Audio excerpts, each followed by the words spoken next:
நேற்று நாங்கள் பார்த்த டூரிஸ்ட் ஏரியா தான் இது.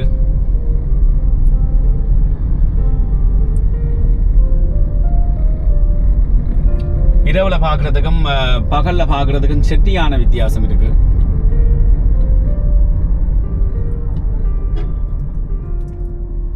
இலங்கையின் மொத்த வருமானத்தில் சுற்றுலாத்துறை தான் ஒரு முக்கிய பங்காக இருக்குது. சுற்றுலாத்துறையில் இப்போ இந்த நீர்கொழும்பு இல்லாமல் இதை விட இன்னும் நிறைய இடங்கள் இருக்குது. குறிப்பாக எங்களுடைய புலம்பெயர்ந்த ஆட்கள் தங்களுடைய பிள்ளைகளை வந்து கூட்டிக் கொண்டு வர வேணும். என்னென்னு சொன்னால் யாழ்ப்பாணத்துக்கோ அல்லது இலங்கைக்கு விரைக்குள்ளே என்னதுக்காக வருவாங்கன்னு சொன்னால் ஒன்று கல்யாணம் வீட்டுக்கு வருவாங்க, அப்படி இல்லாட்டி சாமத்தியை விடுவாங்க, சொந்தக்கார விட்ட போகணும்னு சொல்லி வருவாங்க, அப்படி இல்லாட்டி வேறு ஏதாவது முக்கிய தேவையாக இருக்கும். அதையும் தாண்டி கோயில் திருவிழாவாக இருக்கும். அப்போ இப்படி பிள்ளைகளை கூட்டிக் கொண்டு வந்து இதை மட்டுமே நீங்கள் காட்டிட்டு போகிறதால அவங்களுக்கு இலங்கைக்கு வாரது என்று சொன்னால் ஒரு பிடிக்காம தான் இருக்கும். அதனால் நீங்கள் இப்படி வந்து போகிற நேரத்தில் இப்போ கொஞ்சம் கொஞ்சம் மாற்றம் வந்துட்டேன்னு நினைக்கிறேன். இப்படி வந்து போகிற நேரத்தில் இலங்கையில் இருக்கிற சில சுற்றுலா இடங்களுக்கு போகலாம். இப்போ நீங்கள்லாம் நாட்டை விட்டு போகைக்குள்ளே இலங்கையில் பிரச்சனைகள், அதாவது சில இடங்களுக்கு போகிறதுக்கு பயமாக இருந்தது. ஆனால் இப்போ அது கொஞ்சம் குறைஞ்சிருக்குது. என்றபடியாக இப்போ நீங்கள் ஒரு வேன் டிரைவரை நம்பியே சில இடங்களுக்கு போகக்கூடிய மாதிரி இருக்கும். அதையும் கொஞ்சம் சிந்திச்சு பாருங்க. என்ன சொன்னால் அப்போத்தான் எங்களுடைய எதிர்கால சந்ததியினர் இலங்கைக்கு வாரத்துக்கு நாட்டம் காட்டுவாங்க.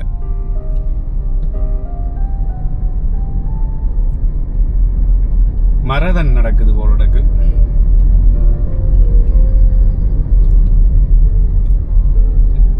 கூடுதலாக இந்த மாதம் பார்த்தீங்கன்னு சொன்னால் நிறைய ஸ்கூலில் ஸ்போர்ட்ஸ் மீட்ஸ் நடக்குது. இப்போ அதில் ஏதோ ஒரு ஸ்கூல் தானாக்கம் இங்கே நிகம்பில்.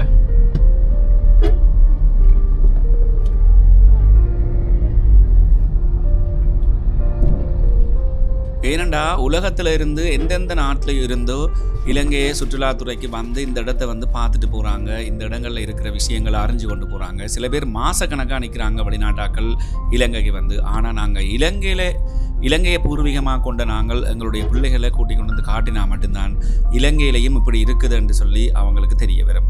இல்லையண்டா கடைசி வரைக்கும் எங்களுக்கு அடுத்த தலைமுறை இலங்கை நாடவே நாடாது.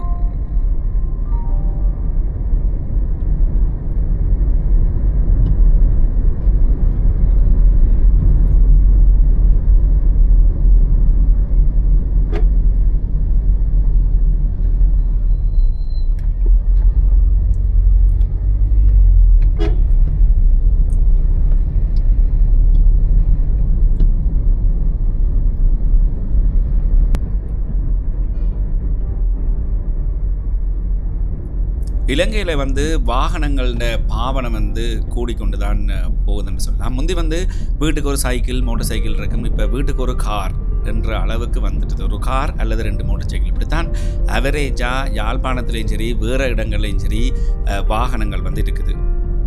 இப்போ வாகனத்தின் பாவனை கூடிட்டு சொல்லியிருந்தேன். அதனால தான் அதாவது வாகன இறக்குமதியை முதல்ல பொருளாதாரத்தில் பிரச்சனை விரைக்க இலங்கை வாகன இறக்குமதியை தடை செஞ்சதுக்கு அதுதான் காரணம். இன்று வரைக்கும் அந்த இறக்குமதி இப்போ தான் கொஞ்சம் தளர்த்தி இருக்கிறாங்க. என்னென்னு சொன்னால் டாலர்ஸை கொடுத்து வாகனங்களை இறக்குமதி செய்கிறதால தான் இந்த இஷ்யூ இருக்குது.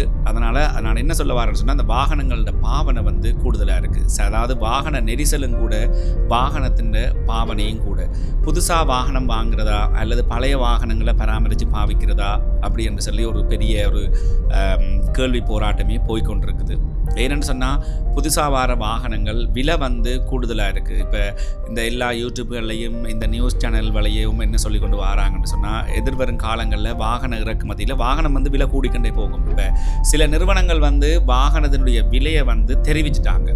ஆனால் சில நிறுவனங்கள் இன்னும் அந்த வாகனங்களுடைய விலையை தெரிவிக்கல. இப்போ ஆரம்பத்தில் விலை குறைவாக இருக்கும், பிறகு பார்த்தா கூடியிருக்கும், அல்லது ஆரம்பத்தில் விலை கூடுதலாக இருக்கும், பிறகு குறைஞ்சிரும். அதனால் இந்த புதுசாக வாகனங்களை வாங்குறதுக்கு உடனடியாக ஆக்கள் நாட்டம் காட்டாமல் இருக்கிறதுக்கு இந்த வாகனங்களோட விலைகள், அரசாங்கம் விதிக்கிற டேக்ஸுகள் தான் காரணம்.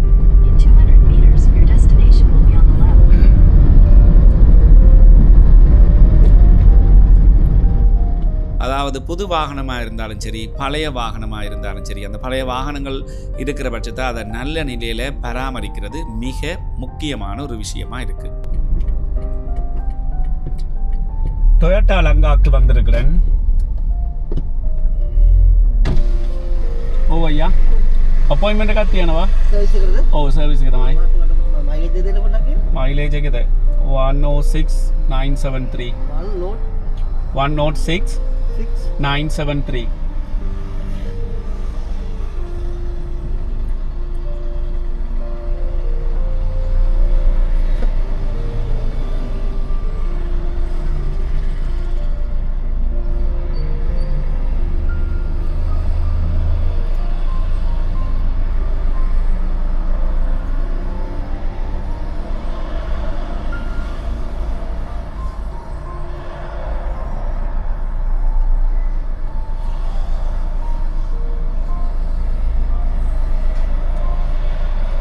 කෙලිමද?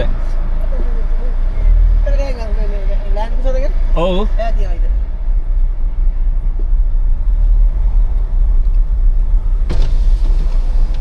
මෙතන පාක් කරන්න ඕනද? ඔව් මෙතන හා?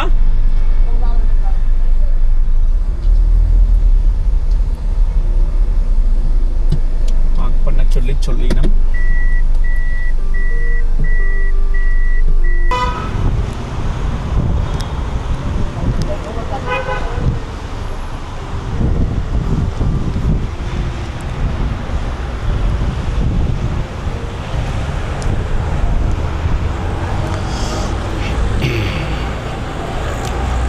நான் வந்து நிகமுக்கு வந்தது டொயோட்டா லங்காவுக்கு தான். என்னென்னு சொன்னால் காரை வந்து சர்வீஸுக்கு விடுறதுக்காக வந்து நான் யாழ்ப்பாணத்தில் வந்து சர்வீஸ் செய்ய இயலாதண்டு இல்லை. டொயோட்டா லங்காவில் காரை விட்டு செஞ்சால் ஃபுல் இன்ஸ்பெக்ஷன் செய்வாங்க. காரில் என்னென்ன பிரச்சனை இருக்குன்ற ஒரு ஃபுல் ரிப்போர்ட்டை தருவாங்க. இப்போ வெளியில் வந்து சர்வீஸ் செய்கிறதுக்கும் இங்கே செய்கிறதுக்கும் சரியான ஒரு வித்தியாசம் இருக்குது. இடையில் வந்து இப்போ டொயோட்டா பாவனைன்னு பார்த்தா யாழ்ப்பாணத்தில் இருக்கிறார்கள் நிறைய பேர் இருக்கிறாங்க. டொயோட்டா கம்பெனி தங்களோட சர்வீஸ் சென்டரை யாழ்ப்பாணத்துக்கும் கொண்டு வந்தால் நல்லா இருக்கும். ஏன்னா யாழ்ப்பாணத்தில் எல்லாமே வந்துட்டுது. டொயோட்டாக்குரிய சர்வீஸ் சென்டரும் வந்துட்டா இன்னும் நல்லா இருக்கும். ஆனால் உள்ளே போய் எடுக்க இல்லாமல் இருக்குது. நான் ஏற்கனவே கேட்டுட்டேன், காரையும் விட்டுட்டேன். எப்படியும் ஒரு 4 ஹவர்ஸுக்கு மேலே நிற்க வேணும் போலக்கு. ஏன்னா உள்ளே எடுக்கிறதுக்கு அவங்க அனுமதிக்கல. பார்ப்போம். காரை வந்து பிக்கப் பண்ணுறதுக்கு கால் பண்ணி சொன்னவங்க வர சொல்லி கிட்டத்தட்ட காலையில் 9 மணிக்கு விட்டேன்னா இப்போ 4:30 மணிக்கு பிக்கப் பண்ண வர சொல்லியிருக்கேன். கிட்டத்தட்ட 7 மணித்தியாலத்துக்கு மேலே ஒரு சர்வீஸ் போடுறதுக்காக கார் வந்து டொயோட்டா லங்காவில் நின்றுருக்கு. அப்போ டொயோட்டா லங்காவோட சர்வீஸ் அப்படி இருக்குன்னு சொல்லி சர்வீஸ் முடிஞ்சு வாகனம் ரெடி ஆகிட்டுது. டொயோட்டா லங்காவில் கொடுத்து சர்வீஸ் பண்ணது நல்லா இருக்குது. அதான் நான் ஏற்கனவே சொன்ன மாதிரி கிட்டத்தட்ட செட்டியான டைம் எடுத்துட்டேன். சர்வீஸுக்கு பார்த்தீங்கன்னு சொன்னால் 28,996 கிட்டத்தட்ட 29 கிட்ட சர்வீஸுக்கு முடிஞ்சிருக்குது. தொடர்ந்து ஒரு புது வீடியோவில் சந்திப்போம். இன்ஸ்பெக்ஷன் செஞ்சு ஒரு ஃபுல் ரிப்போர்ட்டே தந்திருக்கணும் வாகனத்தில் என்னென்ன இஷ்யூ இருக்குன்னு சொல்லி. என்னுடைய வாகனத்தின் எதிர்காலத்தை கருதி அதை வந்து நான் இதில் சொல்லலை. ஒரு புது வீடியோவில் சந்திக்கலாம்.